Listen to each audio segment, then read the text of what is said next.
오늘 본문 말씀을 통해서 우리가 함께 살펴볼 것은 그리스도의 복음이라는 제목입니다. 오늘 말씀을 통해서 우리가 보면 바울이 복음을 부끄러워하지 아니하노니 라는 말로써 로마 교회 성도들에게 지금 편지를 쓰고 있습니다. 오늘 우리가 함께 살펴볼 주제는 복음인데요, 바울은 도대체 이 복음이 어떤 것이길래 그는 이 복음에 대하여 부끄러워하지 않는가, 그렇게 말을 할 수 있느냐라는 겁니다. 두 번째로 바울은 우리가 다 읽진 않았지만 14절에 보면 바울이 이렇게 말합니다. 헬라인이나 야만인이나 지혜 있는 자나 어리석은 자에게 다 내가 빚진 자라. 도대체 복음이 무엇이길래 바울로 하여금 빚진 자의 부담을 갖게 하였는가 라는 겁니다.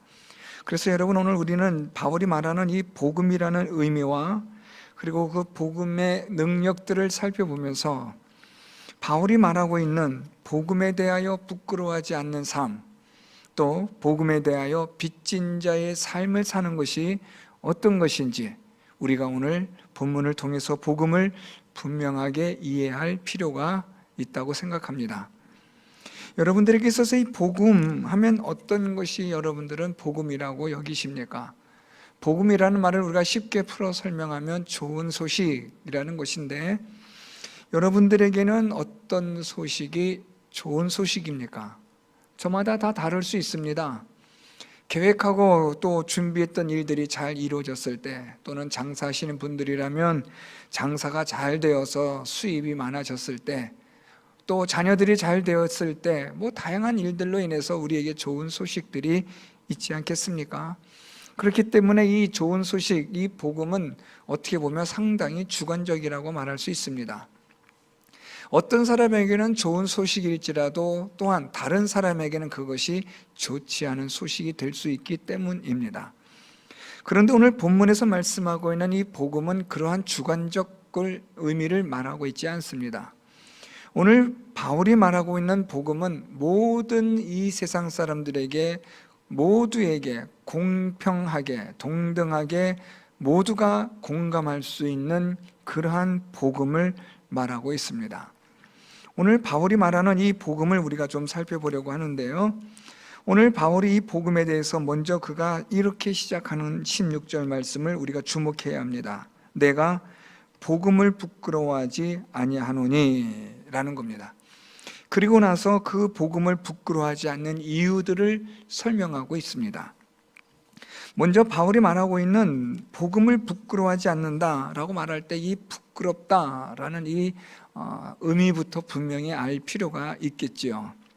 오늘 바울이 말하고 있는 이 부끄럽다라는 말은 바울이 어떤 자기의 개인적인 성격의 소심함에 의한 그러한 부끄러움을 말하는 게 아닙니다. 낯선 사람들을 대할 때 갖는 수줍음, 이런 정도의 부끄러움을 말하는 게 아니라는 말입니다. 어떤 성격적인 그러한 것에 의한 부끄러움을 말하는 것도 아니고, 또한 당시 로마의 기독교에 대한 적대 정책에 대하여 그 분위기에 주눅들은 부끄러움도 아닙니다. 말은 하고 싶은데 그 분위기가 살벌하여서 말을 하지 못하는 그러한 부끄러움을 말하는 것도 아닙니다. 오늘 바울이 말하고 있는 이 부끄러움은 훨씬 더 의미가 깊습니다. 그것은 다름 아니라 진실을 알면서도 모른 척하는 부끄러움입니다. 이건 분명한 진실인데, 그래서 사람들에게 이것을 분명하게 말해 주어야 하는 것인데, 그런데 그것에 대해서 침묵하는 것에 대한 양심의 소리, 외침에 대한 부끄러움입니다. 한마디로 말하면 오늘 바울이 말하고 있는 이 부끄러움은 하나님께서 선한 양심을 일깨워 주심으로 양심의 가책을 통한 부끄러움이라고 말하는 겁니다. 그래서 오늘 바울이 말하는 복음을 부끄러워하지 않는다라는 말은 내가 이 복음을 전함에 있어서 복음을 전하지 않는 부끄러움을 나는 갖지 않겠다라는 겁니다. 내가 이 양심의 소리에 대하여, 이 양심의 진실함에 대하여 침묵하지 않겠다. 이것이 오늘 바울이 말하는 복음을 부끄러워하지 않는다라는 뜻입니다. 아주 분명하고 중요한 진리인데 내가 이것을 침묵하면 다른 사람들이 죽음에 이를 것을 불보듯이 보는 것은 뻔한 일인데 그 사람들이 죽는 것을 내가 그냥 볼 수 없다, 그렇게 보는 것은 나에게 수치다, 내 양심의 부끄러움이요 가책이다 라고 바울이 말하고 있는 겁니다. 그러니까 여러분, 우리가 생각하는 이 부끄러움의 이 정도, 의미가 아주 다른 거죠.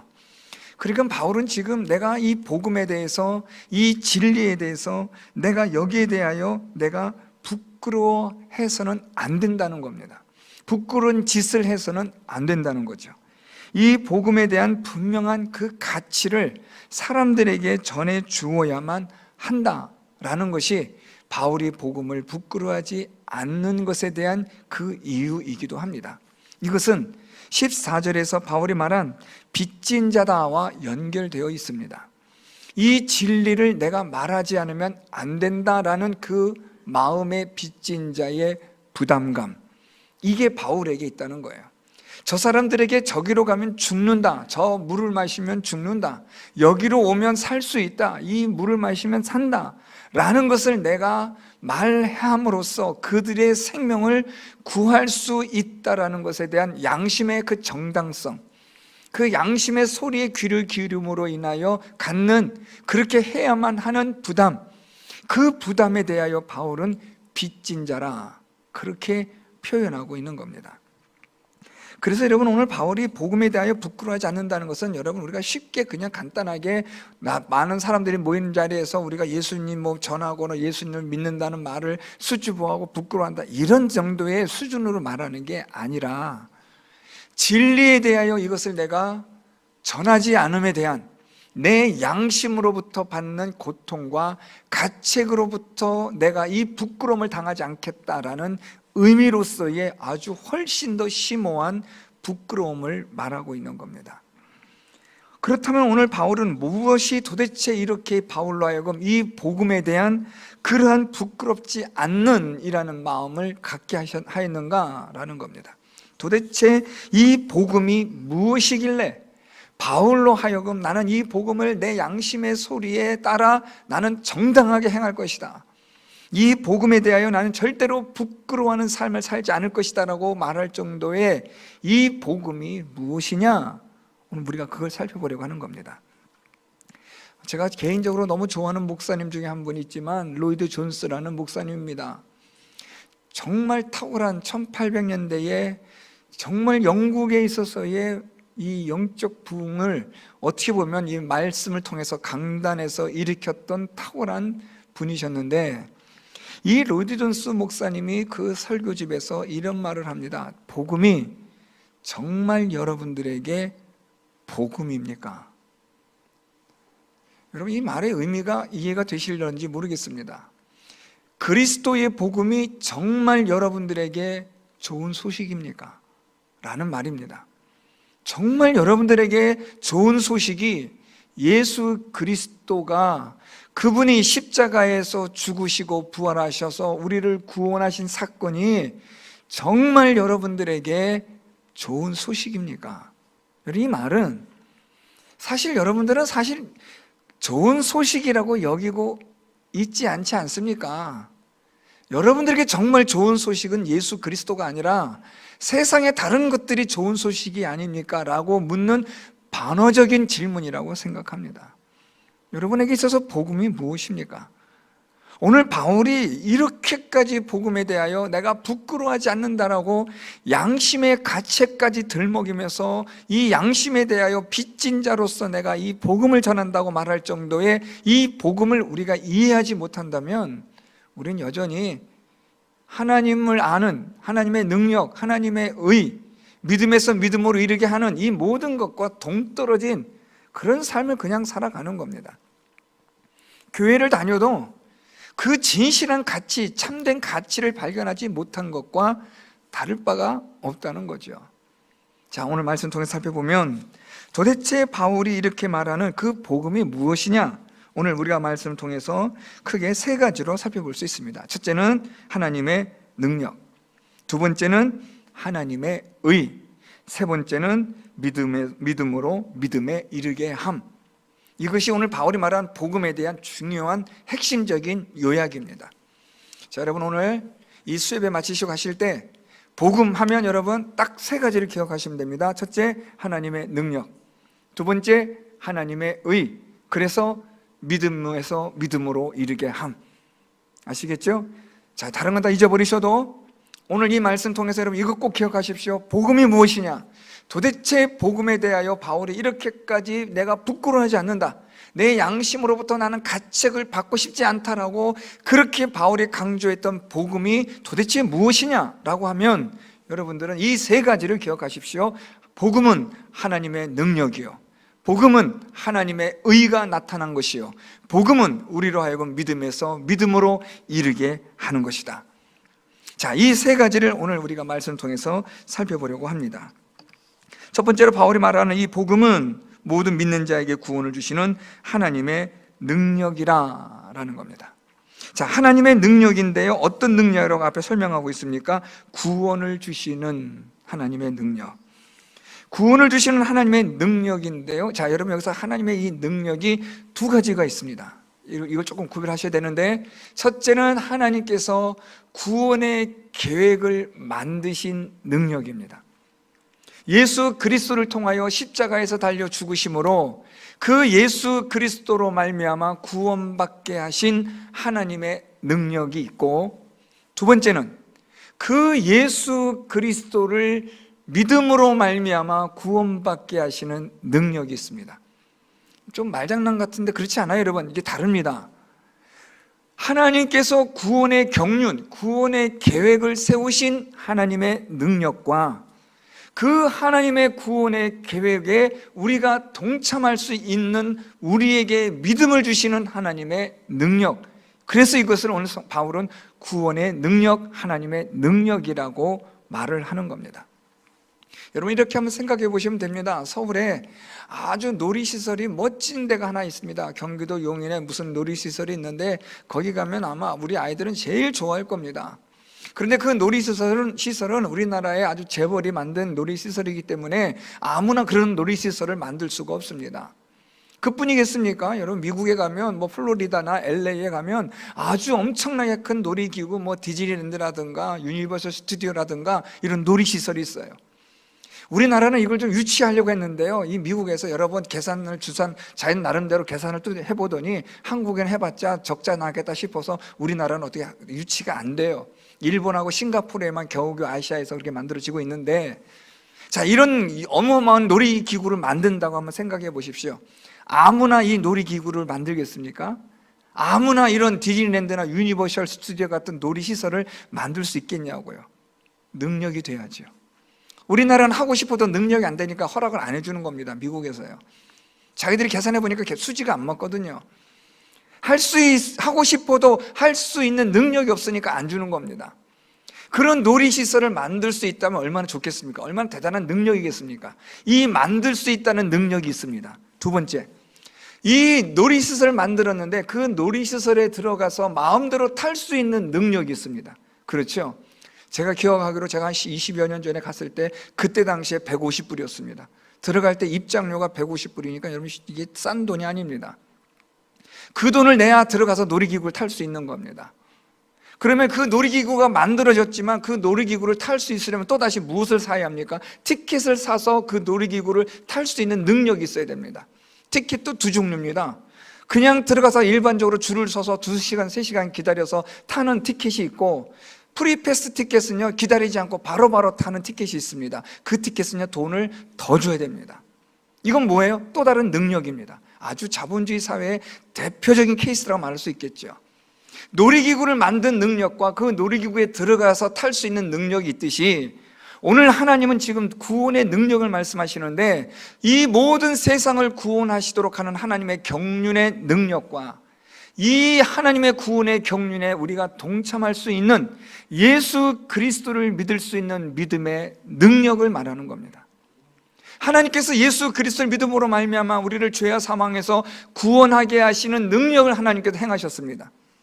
그래서 예수께서 우리를 위하여 말씀하신, 너희는 마음에 근심하지 말라고 말씀하신 것은 내가 너희를 위해 집을 지으러 간다라고 말씀하잖아요. 아버지께 가서 내가 너희를 위하여 이 집을 예배하러 간다는 말씀은 우리를 위하여 구원하실 장소를 우리 주님께서 구원의 길을 만들어 놓겠다는 겁니다. 그게 하나님의 능력이에요.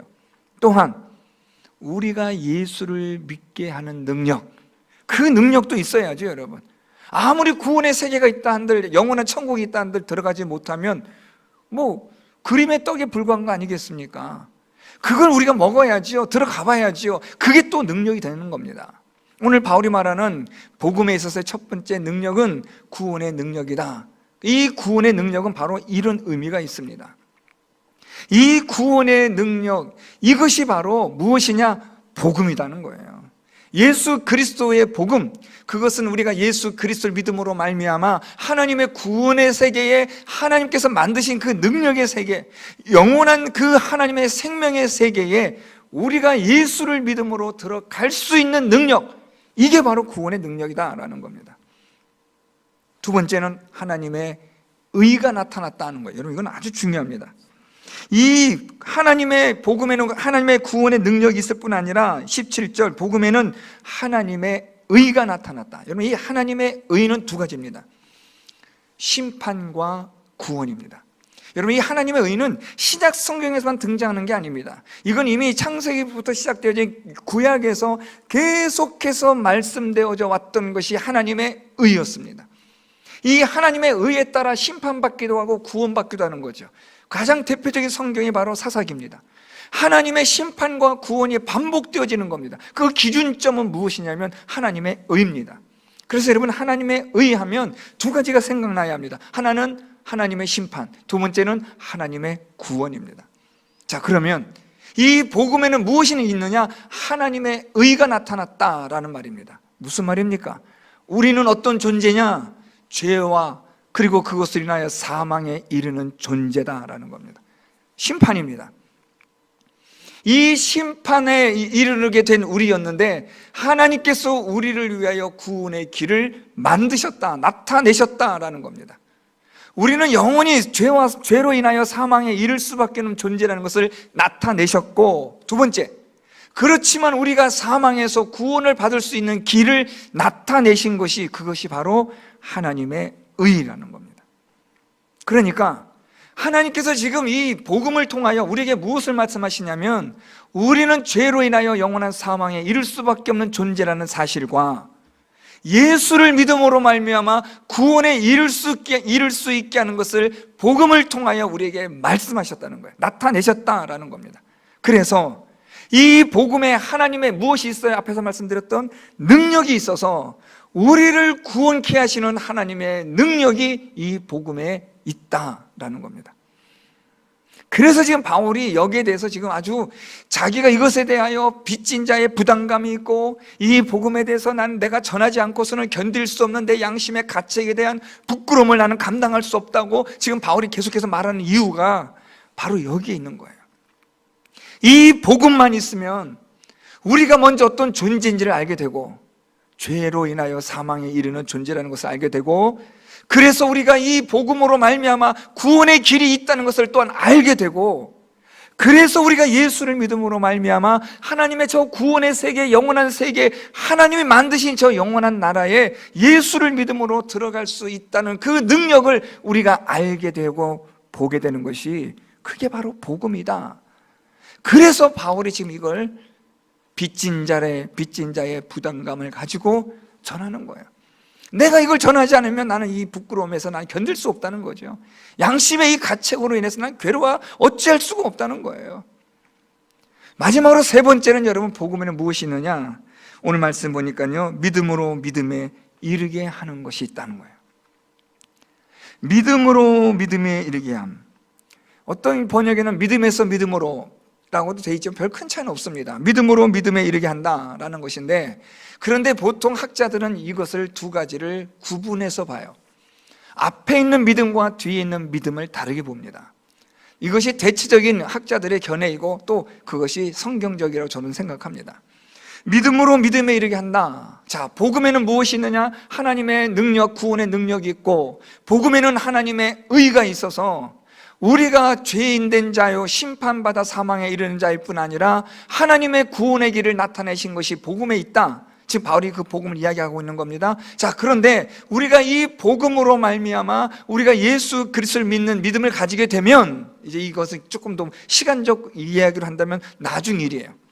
우리가 하나님의 의로 말미암아 우리가 복음의 능력으로 예수 그리스도를 믿는 자가 되었을 때 믿음으로 믿음에 이르게 한다라는 거예요. 첫 번째 앞에 있는 믿음은 무엇이냐면 복음, 하나님의 의가 나타남으로 말미암아 그것을 통하여 예수를 믿는 구원의 믿음을 말하는 거예요. 앞에 있는 믿음은 성령의 역사를 통하여 예수 그리스도를 믿게 되어진 믿음을 말하는 것이고, 두 번째 뒤에 나타나는 믿음은 우리가 이 믿음으로 예수 그리스도를 믿는 믿음으로 복음을 믿는 믿음으로 말미암아 거룩하게 살아가는 믿음을 말하는 거죠. 그래서 두 가지의 믿음이 조금 차별을 두는 것이 일반적으로 이 구절을 해석하는 학자들의 견해입니다. 예수 그리스도를 우리가 믿는 믿음을 가지고 이제는 그 믿음이 우리가 있어요. 예수를 믿게 되었어요. 이제 우리가 어떻게 살아야 돼요? 믿음으로 살아야죠. 그 믿음으로 산다는 게 무엇이냐? 하나님의 말씀에 따라 거룩한 삶으로 살아가는 자가 된다라는 거죠. 그래서 바울의 마지막 무엇으로 설명해요? 의인은 믿음으로 말미암아 살리라 함과 같으니라. 자, 여러분, 의인은 보세요. 의인은 무엇으로 산다고요? 믿음으로 산다. 여러분, 이 말이 좀 축첩된다는 느낌 안 드세요? 원래 우리가 이것을 앞에 이 믿음으로 믿음에 이르게 한다를 같은 것으로 보면 사실 의인은 믿음으로 말미암아 산다의 의미가 중첩되는 거예요. 조금 말이 어려워지는데, 그러니까 이 믿음으로 믿음에 이르게 한다는 것이 다를 수밖에 없다는 거예요. 그래서 우리가 구원받은 믿음을 가지고 거룩한 믿음으로 살아간다라는 거예요. 예수 그리스도를 믿는 믿음을 가진 우리가 이제는 어떤 삶을 살아갑니까? 거룩하게 구별된 삶을 살아가는 거죠. 그래서 믿음으로 믿음에 이르게 하는 거예요. 그래서 바울이 이 말을 다시 성경을 인용해서 말씀하는 거예요.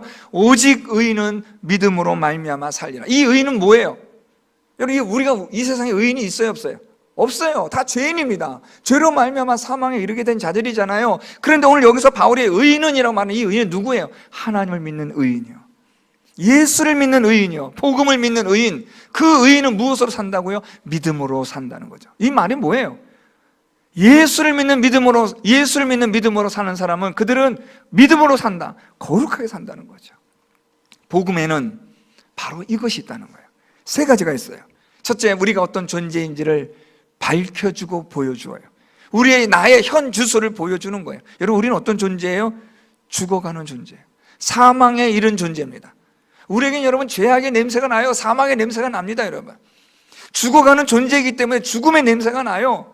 여러분, 우리가 나이가 들고 점점점 우리는 어디로 향하고 있어요? 흙으로 돌아가는 존재가 되어져 가고 있잖아요. 여러분, 우리가 부정할 수 없는 일 아닙니까? 여러분, 좀 기분 나쁘시게 들리실지 모르겠지만 사실 우리 그래요. 죽음으로 향해 나아가고 있습니다. 흙으로 돌아가고 있는 거예요. 우리 몸이나 모든 것 다 지금 그렇게 쇠퇴하고 있잖아요. 이게 우리의 증거입니다. 무엇을 증거해요? 우리가 죄인이라는 것을 증거해 주고 있어요. 그럼에도 불구하고 사람들이 이것을 인정하지 않아요. 그래서 복음에는 무엇이 나타나느냐? 우리가 죄인 되었다는 것을 나타내고, 이 죄인된 우리가 구원받을 수 있는 길을 나타내 주는 것이 복음이다 라는 겁니다. 자, 그럼 우리가 어떻게 되느냐? 예수 그리스도를 믿는 믿음으로 하나님의 능력으로 우리가 구원을 받아야 한다라는 겁니다. 그러면 우리가 하나님의 능력으로 구원을 받아 예수를 믿는 자가 되면 이제 우리는 어떻게 되느냐? 믿음으로 말미암아 사는 자가 되는 것이다. 그래서 믿음으로 믿음에 이르는 자가 되어야 한다는 거예요. 그러니까 여러분, 우리가 이 복음이라는 것을 자세히 알지 못하면 그냥 덮어놓고 그냥 대충 적당하게 그냥 그렇지 이거나 저거나 그냥 여기서 이렇게 얘기하면 그렇고 저기서 저렇게 하면 이야기하면 그렇고가 아니라, 이 복음이라는 것이 무엇인지를 정확하게 알아야 우리의 삶에 있어서의 정체성, 우리의 목표 지향적인 어떤 삶에 있어서의 분명한 가치를 발견하고 나아갈 수 있다라는 거예요. 오늘 바울은 이 복음에 대한 이 가치를 발견한 사람이에요. 그래서 바울은 지금 이 로마교회 사람들에게, 한 번도 보지도 못하는 로마교회 성도들에게 지금 내가 너희들에게 가서 내가 정말 복음 전하기 원한다.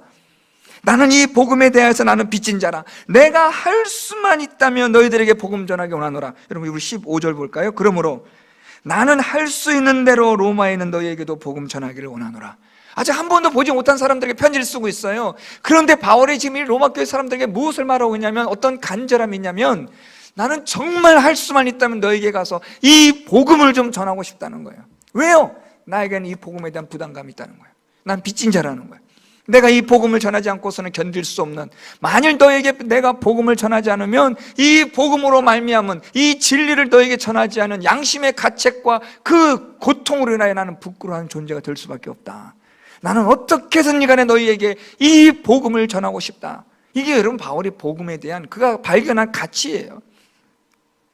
그래서 그가 죽는 그 순간까지, 그가 로마에서 잡혀서 셋방에 잡혀서 그가 구금된 상황에서도 끝까지 그가 전할 수 있었던 것은 바로 그리스도의 복음이에요. 우리 지지난주인가 저희 교회 오셨던 김데이빗 선교사님이 저한테 몇 분에게 보내셨겠죠. 동영상을 보내셨어요. 지금 우크라이나에 도착하셨는데, 우크라이나에 도착하는 그 시간에, 그 시간에 러시아에서 쏘는 대포 소리 때문에 정신이 없다고 하는 그런 동영상을 보내주셨더라고요. 도대체 왜 그냥 편안히 있지 왜 그 우크라이나까지 가서 도대체 무엇을 하려고 저럴까? 여러분 도대체 왜 그럴까요, 여러분? 도대체 무엇 때문에 여러분 사람들이, 많은 사람들은 아니지만 소수의 사람들이 이 복음을 위하여 말도 통하지 않는 이 완전히 다른 민족들에게 가서 도대체 무엇을 위하여, 얻기 위해서 이렇게까지 할까요, 여러분?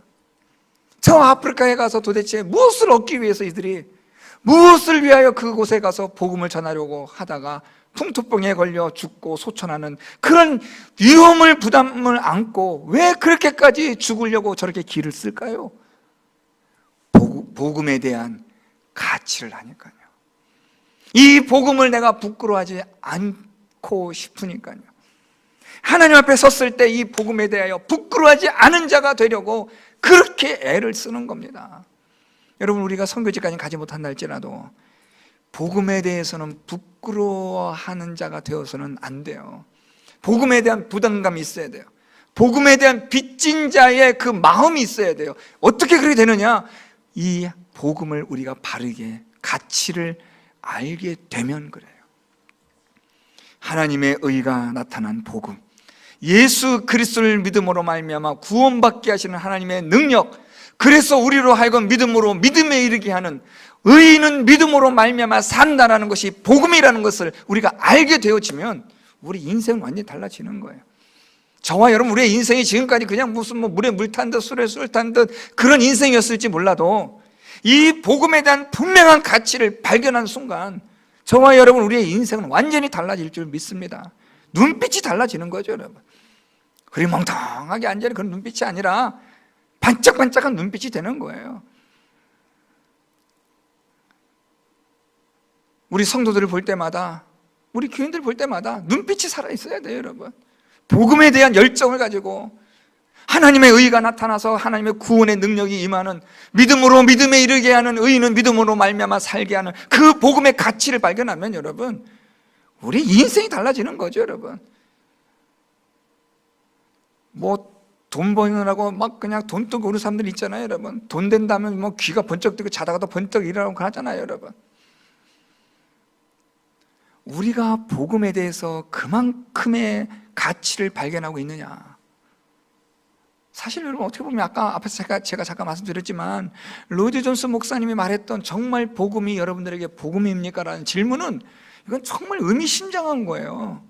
오늘 예수 그리스도께서 하나님의 이 구원의 능력을 이루게 하시는 이 구원이 우리로 하여금 하나님의 의가 나타나서 우리로 하여금 구원의 길을 알려주시고 하시는 이 하나님의 이 복음이, 믿음으로 믿음에 이르게 하는 이 복음이, 의인은 믿음으로 말미암아 살게 되어진다는 이 복음이 정말 여러분들에게 복음입니까?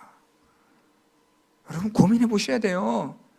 예수 믿는 게 여러분 그냥 습관처럼 믿는 게 아니고, 정말 우리가 이 말씀에 대해서, 복음에 대해서 여러분 가치를 발견하면 이게 달라지는 거예요. 마음가짐이 달라지거든요. 밭의 감추인 보화를 발견한 자 보세요.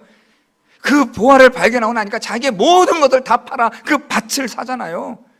왜요? 가치를 아니까요. 저와 여러분, 우리의 인생, 우리 사는 날 뭐 얼마 남았겠습니까 여러분? 얼마 살진 모르지만 우리에게 주어진 시간 동안 가치 있는 삶을 살아야 되지 않겠어요? 시간이 되면 다 누구나 되는 노인이 되지 마시고 믿음의 거인이 되십시오.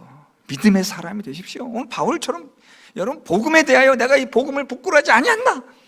나는 이 복음에 대해서 나는 빚진 자다. 내가 할 수만 있거든 너희에게 가서 내가 이 복음을 전하기를 원한다 하는 복음에 미친 자가 되어야 됩니다 여러분. 표현이 좀 거칠지만 이걸 우리가 알아야 돼요. 이 가치를 발견해야 돼요 여러분.